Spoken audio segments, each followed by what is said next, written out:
What's going on, team? Welcome back along to the channel, and that's right, we've had a week off, but we are back and ready to fire in to the Rugby Championship round number 3. The final round, the end of the story. It all closes off here, and this is really big chance saloon before we head into the big one, the Rugby World Cup. Of course, still got the fixtures to go in between, but as for competitive, cutthroat, meaning something games, this is where it comes to a close. So this weekend we've got Australia hosting New Zealand, or the Wallabies, versus the All Blacks. And across in Argentina, we'll have the Pumas versus the Springboks. So Argentina versus South Africa, and that is it. It is all on the line, however.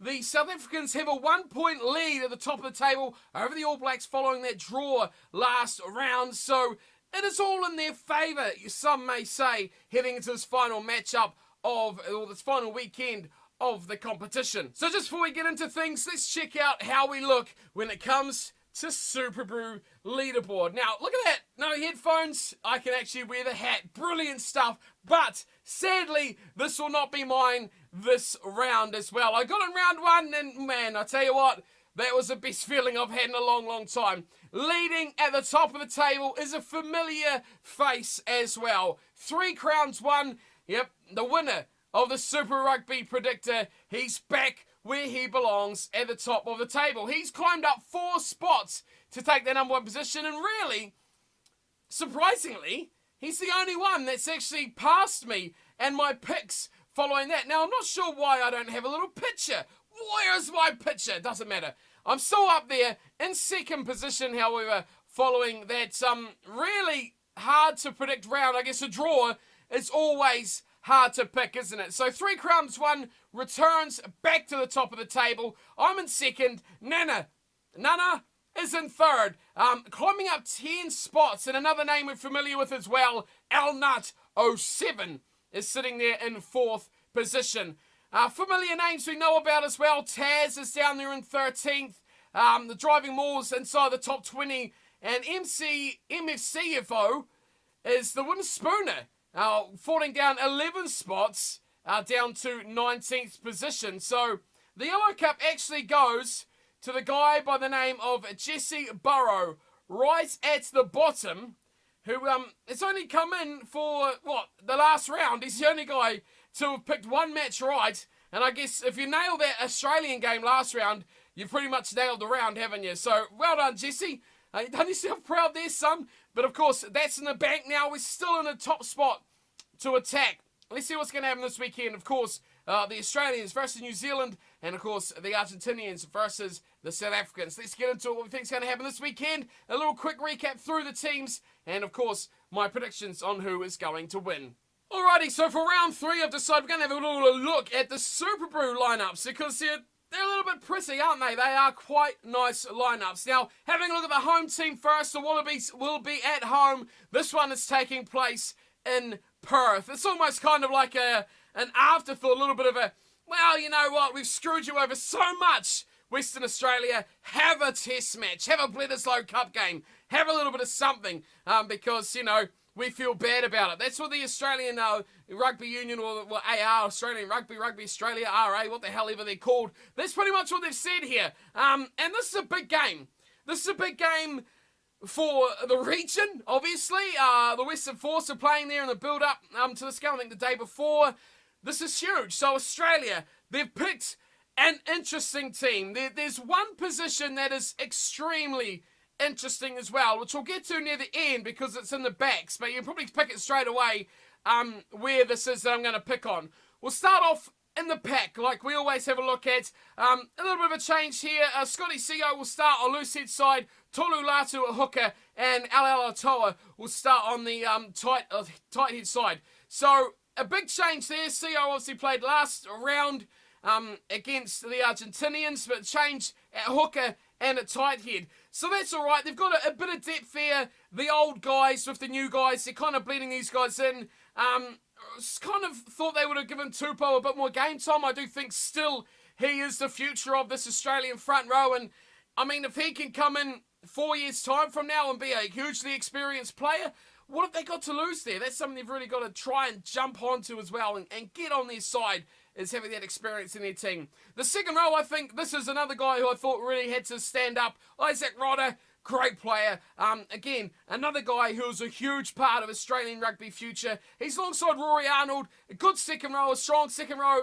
They do what they have to do, and they're good at it. I mean, I'm probably going to say the Australian second row is probably one of the best they've had in a long time since those big names like the John Eales and guys like that. So, big future for this run, especially when they've got guys like Coleman and Jones on the bench. I do think Jones, they play him in the back row a bit more now, Luke Jones, but definitely has a capability to mix it up and be an option in that back row if required as well. So I'm pretty happy with that middle of the pack, and the back three hasn't changed. Salakai Loto at 6, Michael Hooper at 7, and Aitana Sarani at number 8 for the Wallabies. So all round, a pretty good-looking little pack, I guess you could say, for the Wallabies.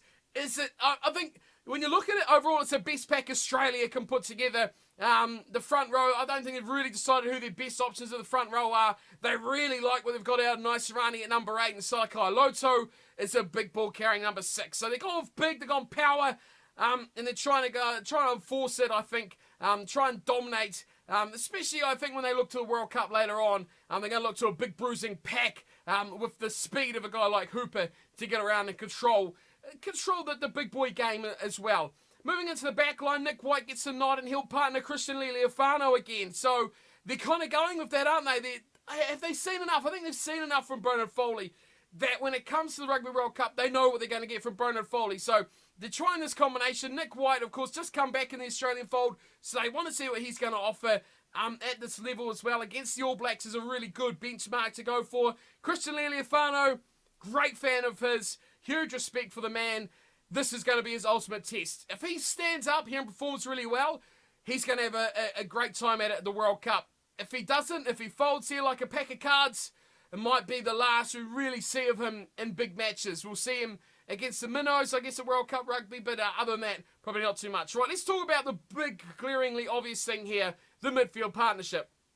Samu Kerevi at 12, that's what we normally like to see, and normally see Tavita Kurandrani. No Kurandrani at all. He's completely out of the mix. They've gone with James O'Connor in the number 13 jumper. Surprising, some may say, but they've really taken a risk here to get him involved and to try and, I guess, step up that attack through their midfield. Now, Kerevi's going to be that bulldozer. We know that. We know what he brings. But James O'Connor is going to bring that different sort of game, isn't he? He's going to bring that, I guess, a bit more technical sort of game. He's going to bring a kicking option out that far, but he's also going to give the ball to Koroibete and to Hodge.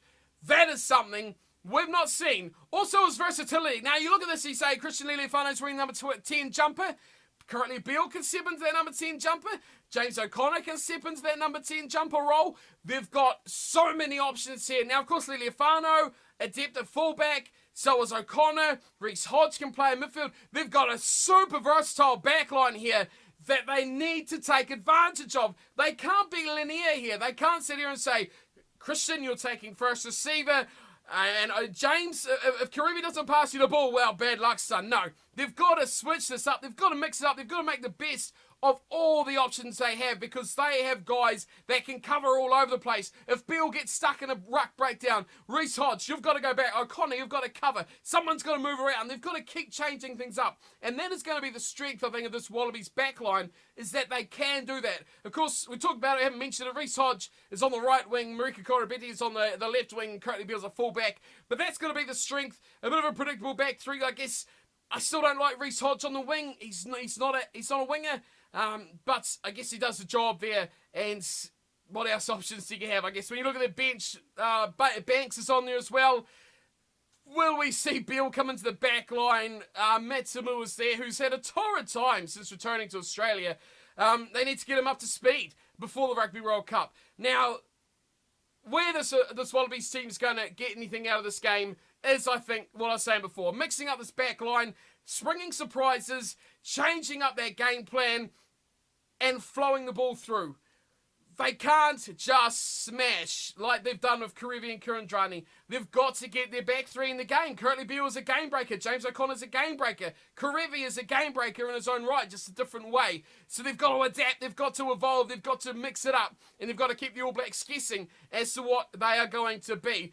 Is this the best the Wallabies have got to offer? I think what they've done here is they've got their best players on the field. Are they where they want to be? Are they where they should be? I don't think so. I really don't think so. James O'Connor at 13? No. But they're wanting to get him on the field. They really wanted to get him on the field. I guess you've got to feel sorry for Kurandrani because, to be fair, he's had a fairly good season by Australian rugby standards. But where else do you fit O'Connor in? I mean, back before he left Australian rugby, they tossed him all around the show as well. So they've got their best players on the field. They're not in their best positions. Are they going to perform at their best? It's hard to see it happen. But expect to see a lot of change-up. Who is going to be standing at first receiver for this Wallabies outfit. Vaianga, Slipper and Tupou, they're your front row reserves. Coleman and Jones, second row, back row. Will Genia, that's going to be a good impact off the bench as well. Matamua and Tom Banks on the bench to come on as a late replacements as well. Now, let's move on to the New Zealand side, the All Blacks. Now, this All Blacks team in the media this week have talked a lot about playing the best side, their best team. I don't know. I'm not sold that the best team involves this Mo'unga Barrett experiment. Is this the best team? Or are they doing what we just talked about the Wallabies, about putting the best players on the paddock, but not in the right positions? Now, the pack, this I think, again, is the best players in the pack, but they're not playing their best positions. Now, Moody, Coles, Franks, yes, I think that's the best front row we can manage. Barrett, Whitelock, bar the injured Brodie Retallick, yes, that is the best second row. Savia, Kane and Reid, the best players. I think that's our three best back rowers, but not in their best positions. Now, there's a lot of talk about who is going to fill this number 6 role. Is this going to be the forwards version of the Mo'unga Barrett situation? I think it really is, because Savia this season, he's been the best player in any Super Rugby side, I think. Ardie Savia, fantastic throughout, but he's not really a number 6, is he? But for the Hurricanes, we did see him chop around quite a lot between 7 and 8 in the scrums, attacking, defensive.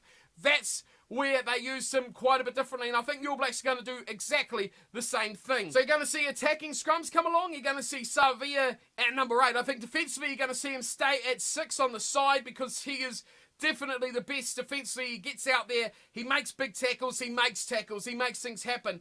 On the attack, when you've got the ball at the number 8's feet, who do you want there? Yeah, you want Ardie Savia there, don't you? You want him there. So we're going to see a mixing match. I think you're going to see those guys swapping around quite a bit, much like you're going to see Richie Mo'unga and Beauden Barrett swapping around quite a bit. So, big question marks over that, but you've got to say, the way those Sixers have been going this season, Ardie Savia certainly has to be in that team, but they just can't drop Sam Cane. And I think if you're going to drop Sam Cane, or you're going to test out, or give Ardie Savia some game time, his impact off the bench, Savia, is phenomenal. It's just one of those things that you just can't always play your best team. If we had Liam Squire at his best, Shannon Frizzell at his best, taking that number 6 jumper, imagine the impact of that number 7 jumper when you've got Sam Cane playing 45, 50 minutes, then bang! Ardie Savia comes and hits you like a freight train. That is impact, and that is what I think, when it comes to crunch games at the World Cup, is what is needed as well. Kieran Reid's at number 8. Into the back line, Aaron Smith.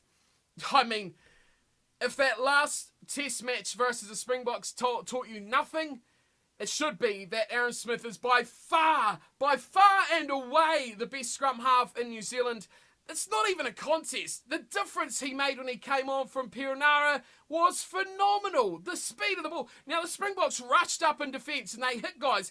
First receiver, bang, got hit. Aaron Smith come on the field, bang, it was through 2 sets of hands before the defence got up. That is the difference between quick ball and Perenara ball. That is huge. I think, yes, I mean, scoring-wise, that game was just bizarre, but when you broke it down into little assets of that game, Aaron Smith made a huge difference into the speed that ball came out of that breakdown. Richie Mo'unga, the more time he plays on the field, the better he's going to get. That first 30, 40 minutes, he was pretty average against the Springboks, but that second, he got confidence, he took the ball on, and he forgot about those charge down kicks at the start, which really killed his confidence. So he's going to only get better and better, I do feel. Best option at 10, I think he's the best out-and-out number 10. What is Beauden Barrett? Beauden Barrett is just a freak of nature, and he's just insane, no matter where you put him, his speed and his ability, but he's not that composed, kick to the corners, play the territory game, play guys outside you into the game sort of player. He's just X-factor, he's just skill. And yes, I do believe that's not a number 10's role, but Beauden Barrett certainly does a great job of it, doesn't he? Now moving on to the midfield, and it's going to be Anton Lienert-Brown and Jack Goodhue, best centre pairing in my opinion, in the black colours. On the wings, it's going to be Rieko Ioane and Ben Smith. I'm not a fan of Ben Smith on the wing. Yes, he's safe, he does everything right, but boy, he's just one of the world's best at 15, isn't he? And it just goes to show that maybe the All Blacks are lacking in wing options. Would this be the chance to give a guy like George Bridge or Sevu Reece another shot at that jersey? Bring that X-Factor player back in? Rieko Ioane, worst form in the world at the moment. He looks like a passenger in this team, and he needs to step it up big time.